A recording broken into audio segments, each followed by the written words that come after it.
नमस्कार दोस्तों, एक नई लर्निंग के साथ हाजिर हूँ और आज की इस स्टॉक स्पेसिफिक लर्निंग में हम लोग जानने की कोशिश करेंगे एक कंपनी जिनका फाइनेंशियल से स्टार्ट करता हूँ। यदि ईयर एंड ईयर बेसिस की ग्रोथ को देखा जाए तो कोविड के बाद मार्केट ने रस पकड़ी और रस पकड़ते पकड़ते लगातार बेटर करती नजर आई। और जो कि खास करके ये देखा जाए तो वाई वाई के बेसिस पे बहुत तगड़ी जंप तो नहीं किया था, लेकिन ऑन एवरेज देखा जाए तो कह सकते हैं कि हाँ 5% से लेकर के सेल्स में पार्ट में उन्होंने इंक्रीज दर्ज किया। क्वार्टरली डेटा के बेस की बात किया जाए तो ये कह सकते हैं कि कंपनी अप डाउन के सिचुएशन में सस्टेन कर पा रही है अपने last quarter on quarter database को लेकर के, जबकि वाई वाई के मुताबिक 18% से लेकर के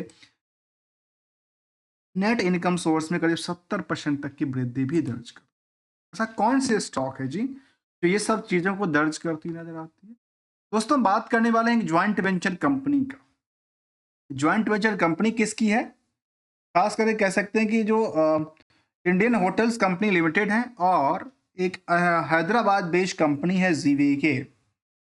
उन दोनों की ज्वाइंट वेंचर की कंपनी है और होटल इंडस्ट्री से बिलोंग करती नजर आ रही है, जिसका सेल्स का आंकड़ा अब दिनों दिन लगातार बढ़ती जा रही है।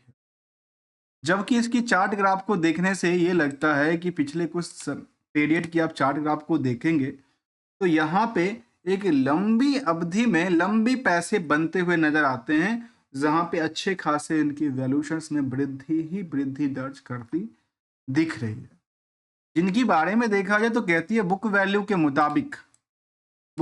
के मुताबिक मार्केट 445% जंप कर चुका है। इंट्रेंसिक वैल्यू 123 रुपये के आसपास आंकड़ा लगती है, जबकि स्टॉक प्राइस हायर से बस थोड़ा सा नीचे ढुलका हुआ नजर आ, जहां number of share 6 crore 27 lakh के आसपास आंकड़ा देती है। 400 रुपए के रेट से 2500 करोड़ की टर्नओवर है। और अच्छी बातें तो ये है कि प्रमोटर और ज्वाइंट वेंचर का कंट्रोल अच्छी खासी है, 75% का आंकड़ा दर्ज करती है। डिविडेंड यील्ड भी दर्ज करती है 35% के आसपास। आरओई की आंकड़ा देखा तो 14 से लेकर के 18.8% के आसपास का दर्ज करता है, जबकि इंडस्ट्रियल की पी के बेसिस पे जो स्टॉक का पी है वो आज भी बिल्कुल क्या है, खाली है। कितना? करीब 25% के आसपास की आस 25% मार्केट और चलती है तो शायद 500 नियरली बात किया जाए तो सिंपल इसके मुताबिक देखे थे तो नहीं, 500 से लेकर 600 तक तो आना पॉसिबल दिखता है केवल और केवल इंडस्ट्रियल के बेसिस पे। जबकि अर्निंग पर शेयर भी कंपनी 13 रुपए से ज़्यादा कमाती भी है और कंपनी में कोई बहुत बड़ी लायबिलिटी की बात तो नहीं कह रही है। कर्ज को लेकर 0.16 का आंकड़ा है और करंट रेशियो के नंबर 1.12 दर्ज करती है। ओवरऑल कंपनी 19% की बचत भी करती है, जो कि नेट इनकम मार्जिन की बात रखती है। और लास्ट 12 महीने की डेटाबेस कहती है कि 425 करोड़ की आंकड़ा, जो कि इससे पहले कंपनी ने इससे बेटर कभी भी सेल्स का आंकड़ा दायर नहीं किया। और इसमें प्रॉफिटेबिलिटी भी लगातार क्या कर रही है, बढ़ती जाती है। जहां पे 24 25 20% के आसपास की ऑपरेटिंग प्रॉफिट हुआ करता था, वहां पे आजकल 32% तक की रफ्तार में तेजी से वृद्धि दर्ज करती, जो थोड़ा सा डैमेज करता है इसको इंटरेस्ट की वर्डन। लेकिन क्या इंटरेस्ट की वर्डन की वजह से ये इंटरेस्ट कंपनी ने कर्ज लेके कुछ एसेट्स क्रिएट किया था या खाना पूर्ति में लगाई थी? ये भी एक चैलेंजिंग शब्द है जिसको देखना जरूरी है। तो नेट इसमें रिसीवर्स के लिए देखा गया कि 17 दिन में पैसे आते हैं डेटर से, रिस्क फैक्टर बहुत ज़्यादा नहीं रहा। लेकिन कर्ज को लेकर जब हम बात कर रहे थे तो कर्ज कंपनी लगातार पे आउट कर रही है।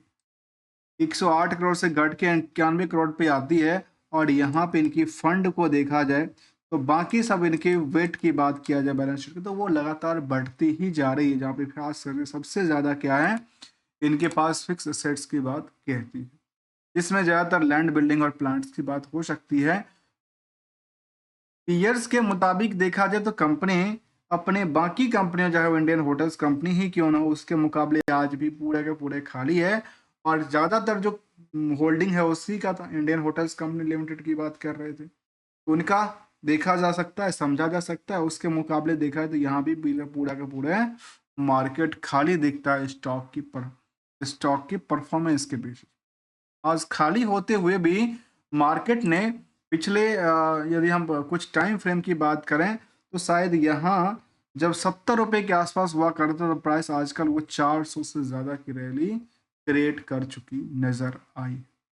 जहां निवेशकों का इंटरेस्ट यह जाहिर करता है जो कंपनी में 75% आसपास प्रमोटर, रेस्ट में आम पब्लिक, कुछ डीआई की भी भूमिका रही थी स्टार्टिंग में और आज भी देखने को मिली करीब 1.5% के आसपास की आंकड़ा दर्ज करती है, जहाँ पे क्वांटम म्यूचुअल फंड के पास दर्ज करती है।